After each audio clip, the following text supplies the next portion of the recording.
Bollywood silver screen presenting mine. इस कहानी की शुरुआत में एक अमेरिकन सोल्जर को दिखाया जाता है जिसका नाम माइक है। माइक एक शार्प शूटर है। उसके साथ उसका साथी भी होता है जिसका नाम टॉमी है। ये दोनों के दोनों बीहड़ रेगिस्तान में खूंखार आतंकवादी के इंतजार में घात लगाए हुए बैठे हैं, जिसकी यूएस आर्मी को कई महीनों से तलाश है। कुछ ही देर बाद इनसे कुछ दूर कुछ लोग इकट्ठा होना शुरू हो जाते हैं। दरअसल ये एक वेडिंग सेरेमनी है। माइक अपना निशाना लगाता है, पर इससे पहले कि वो उस आतंकवादी को मारता, उस आतंकवादी के सामने दूल्हा आ जाता है।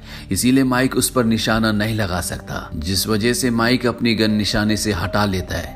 माइक की गन की दूरबीन से सूरज की रोशनी से एक लाइट रिफ्लेक्ट होती है, जिसे उस आतंकवादी का आदमी देख लेता है। वो समझ जाता है कि उनसे दूर कोई ना कोई है। वो उस तरफ गोलियां चलाना शुरू करते हैं, जिस वजह से वो आतंकवादी इस जगह से भाग जाता है। माइक और टॉमी भी इन पर गोलियां चलाते हैं, पर अब उस आतंकवादी के लोग माइक और टॉमी के पीछे हैं। ये दोनों के दोनों एक चट्टान के पीछे छुप जाते हैं, पर ये जानते हैं कि ये उनसे ज्यादा देर तक छुपे नहीं रह सकते। पर इनकी किस्मत यहाँ पर अच्छी होती है, क्योंकि रेगिस्तान का तूफान आ जाता है, जिस वजह से वो सब के सब यहाँ से चले जाते हैं। पर माइक और टॉमी अब इस तूफान में फंस चुके हैं। वो यूएस आर्मी से मदद मांगते हैं। यूएस आर्मी उन्हें कहती है कि तुम्हें पास के गांव में पहुंचना पड़ेगा, वहां हम तुम्हारे लिए मदद भेजेंगे। लेकिन पास का गांव यहाँ से 5 घंटे की दूरी पर है। तूफान थम जाता है और ये लगातार उस गांव की तरफ बढ़ना शुरू कर देते हैं। और कुछ घंटे चलने के बाद इनके सामने एक प्लेट उड़कर आती है। इस प्लेट पर डेंजर का साइन होता है। माइक कहता है कि हमें आगे नहीं जाना चाहिए। नॉर्थ अफ्रीका में पिछले 40 सालों से युद्ध चल रहा है, इसीलिए नॉर्थ अफ्रीका में बहुत सारी ऐसी जगहें हैं जहां पर माइंस बिछाई गई हैं, और ये जगह भी उन्हीं जगहों में से एक है। पर टॉमी उसकी बात नहीं मानता।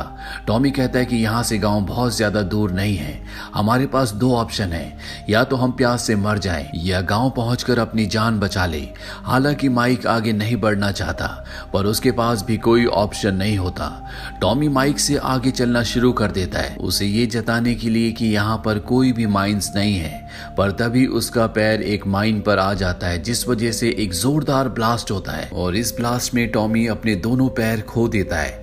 माइक उसकी मदद के लिए जैसे ही अपना एक पैर आगे बढ़ाता है तो उसे क्लिक की आवाज आती है।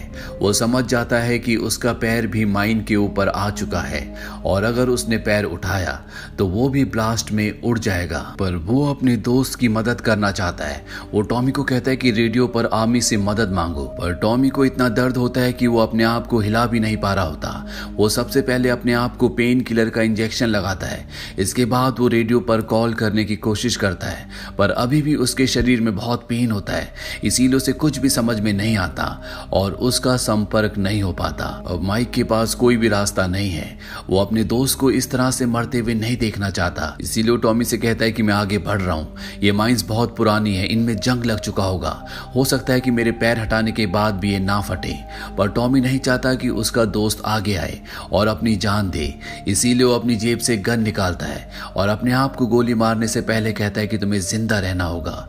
इसके बाद वो अपनी जान ले लेता है। और अब माइक यहाँ पर अकेला फंस चुका है। उसे कुछ भी समझ नहीं आ रहा होता कि उसे क्या करना चाहिए।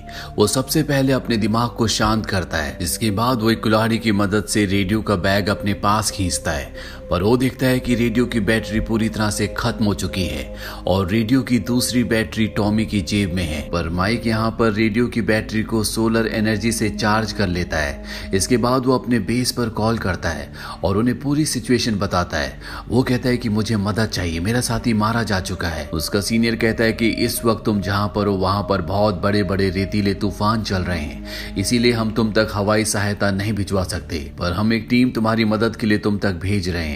पर उन्हें वहां पहुंचने में 52 घंटे लगेंगे, यानी कि अब माइक को यहाँ पर अकेले 52 घंटे रहना पड़ेगा। माइक अपने सबसे अच्छे दोस्त टॉमी की मौत से पूरी तरह से टूट चुका है।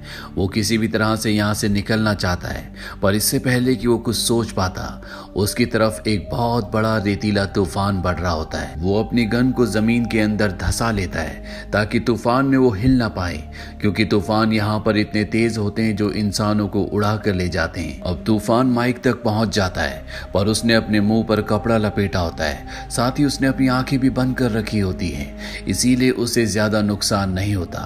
और जब तूफान उससे होकर गुजर जाता है, वो अपनी आंखें खोलता है तो वो देखता है कि उसकी दोस्त टॉमी की बॉडी उड़कर उस तक पहुंच चुकी है। वो टॉमी की जेब से रेडियो की बैटरी निकाल लेता है, पर यहाँ पर उसकी किस्मत अच्छी नहीं होती, क्योंकि उसका रेडियो का बैग अब उससे दूर जा चुका है और अब ये बैटरी उसके किसी काम की नहीं है।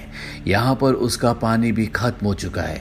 माइक भूखा है, प्यासा है और 52 घंटों तक उसे यहाँ पर इंतजार करना है। पर जैसे जैसे समय बीतता है, उसके सब्र का बांध टूटता जाता है। वो अपनी गन निकालता और आसमान में कई गोलियां चलाता है, साथ ही मदद के लिए चिल्लाता भी है, पर दूर दूर तक कोई भी नहीं होता। और अब वो तय करता है कि वो अपनी जान ले लेगा। वो अपने सिर पर गन लगाता है, पर इससे पहले कि वो गोली चलाता, उसे अपने सामने एक आदमी दिखता है जो पास ही के गांव का होता है। माइक उसे अपनी पूरी सिचुएशन बताता है। वो आदमी उसे कहता है कि तुम्हें अपना दूसरा स्टेप आगे बढ़ाना चाहिए। माइक कहता है कि अगर मैंने कदम बढ़ाया तो मैं भी अपने दोस्त की तरह मारा जाऊंगा। वो आदमी माइक के पास आता है, पर वो सीधा नहीं आता, वो जिगजैग पोजीशन में आता है, क्योंकि शायद उसे भी पता है कि यहाँ पर माइंस है। माइक उसे अपनी पानी की खाली बोतल देता है, क्योंकि वो प्यासा होता है। साथ ही उससे अपना रेडियो भी मांगता है, जो उससे कुछ ही दूरी पर होता है। वो विलेजर कहता है कि यहाँ पर कोई भी म्यूजिक नहीं बजेगा, तुम डांस नहीं कर सकते, तुम्हें अपने कदम आगे बढ़ाने चाहिए। ये कहकर वो आदमी वहां से चला जाता है।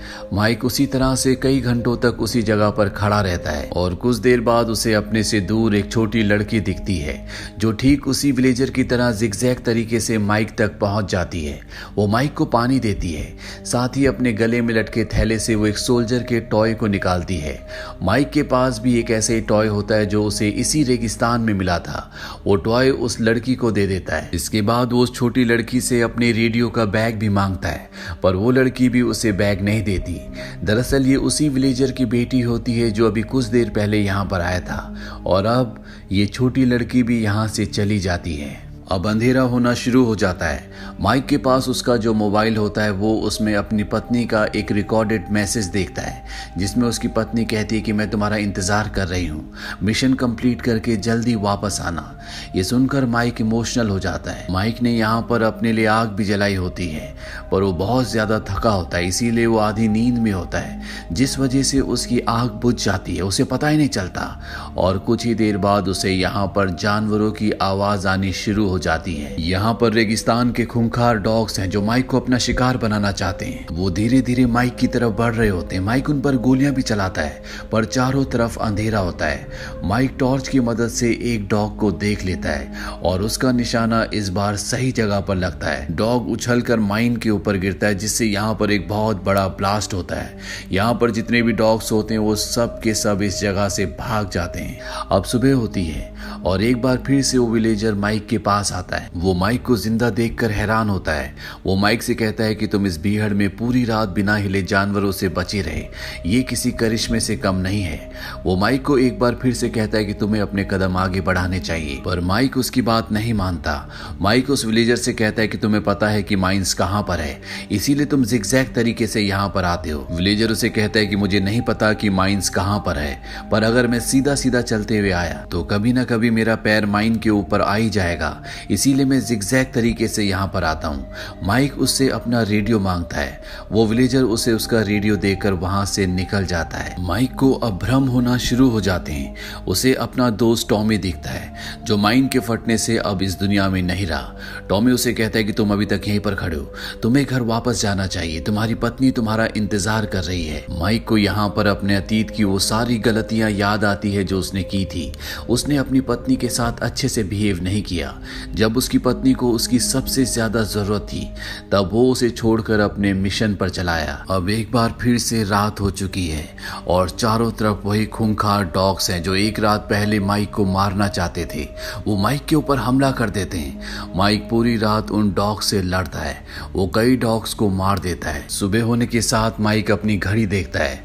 अभी भी उस तक मदद पहुंचने में 7 घंटे बचे हैं, यानी कि माइक को इस बीहड़ में फंसे हुए पूरे 45 घंटे हो चुके हैं। 45 घंटों से वो एक ही जगह पर है, वो एक कदम भी आगे नहीं बढ़ा। अब माइक को रेडियो पर उसके सीनियर का कॉल आता है। उसे बताया जाता है कि जो टीम उसकी मदद के लिए आ रही थी वो टीम अब वक्त पर नहीं पहुंच पाएगी, वो 10 घंटे लेट है, यानी कि उसे 17 घंटे इंतजार करना होगा। वो माइक से पूछते क्या तुम कर सकते हो? माइक कहता है कि नहीं।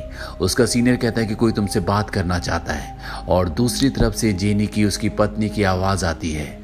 माइक उससे माफी मांगता है। वो कहता है कि मुझे यहाँ नहीं आना चाहिए था, मुझे तुम्हारे साथ रुकना चाहिए था। मैंने अपने हर वादे को तोड़ा, जो चीजें खूबसूरत थी मैंने उन्हें बिगाड़ दिया, मैंने हर एक अच्छे पल को बुरे पल में बदल दिया। यहाँ पर माइक को अपनी पत्नी अपनी आंखों के सामने सोफे पर बैठी हुई दिखती है। ये उसका भ्रम होता है। वो अपना हाथ आगे बढ़ाता है। माइक बहुत ज्यादा थका हुआ होता है, इसीलिए वो आगे की तरफ गिरने लगता है, पर इससे पहले कि माइक के ऊपर से उसका पैर उठता, यहाँ पर वही विलेजर आकर उसे पकड़ लेता है। वो उसे बताता है कि एक बार मेरा पैर भी माइन के ऊपर आ गया था, जिस वजह से मेरा पैर मेरे शरीर से अलग हो गया। जब मुझे हॉस्पिटल ले जाया गया तो वहां पर एक गाना चल रहा था, you got to keep moving on, तुम्हें हमेशा आगे बढ़ते रहना चाहिए। पर मैं उस गाने को नहीं सुन रहा था, मैं सिर्फ अपने पैर के बारे में सोच रहा था। मैं सोच रहा था कि अब मेरा भविष्य पूरी तरह से खत्म हो गया है। तभी वहां पर नर्स आई, उसने मुझे देखकर स्माइल की। इसके बाद मैंने वो गाना सुना, तुम्हें हमेशा आगे बढ़ते रहना चाहिए। इसके बाद मैं अपनी पत्नी से मिला, उसने मेरी देखभाल की, हमारे बच्चे हुए। कभी कभी बुरी चीजें भी जिंदगी में अच्छी चीजें ले आती हैं, बस हमें कभी हिम्मत नहीं हारनी चाहिए। मैं यहाँ से माइंस निकालता हूँ जिन्हें मैं बेचता हूँ, और माइंस निकालने के बाद वहां पर हम टीन का डिब्बा डाल देते हैं ताकि आमी को ये पता ना लग सके कि हमने यहाँ से माइन निकाल दी है। माइक उसे कहता है कि मैं तुम्हारी बेटी से मिल चुका हूँ, बहुत खूबसूरत है। विलेजर उसे बताता है कि कुछ सालों पहले माइन के फटने से मेरी बेटी की जान चली गई। ये सिर्फ मेरा एहसास है जो तुम मेरी बेटी को मेरे साथ देख सकते हो। इस जिंदगी ने मुझसे बहुत कुछ छीना है, पर जिंदगी चाहे कितनी ही बेरहम क्यों ना हो, हमें हमेशा आगे बढ़ते रहना होता है। इसके बाद वहां से विलेजर जाने लगता है। माइक को उसके साथ उसकी बेटी भी दिखती है, पर कुछ ही पलों के बाद उसकी बेटी गायब हो जाती है। माइक को इसके बाद दोबारा से भ्रम होना शुरू हो जाता है।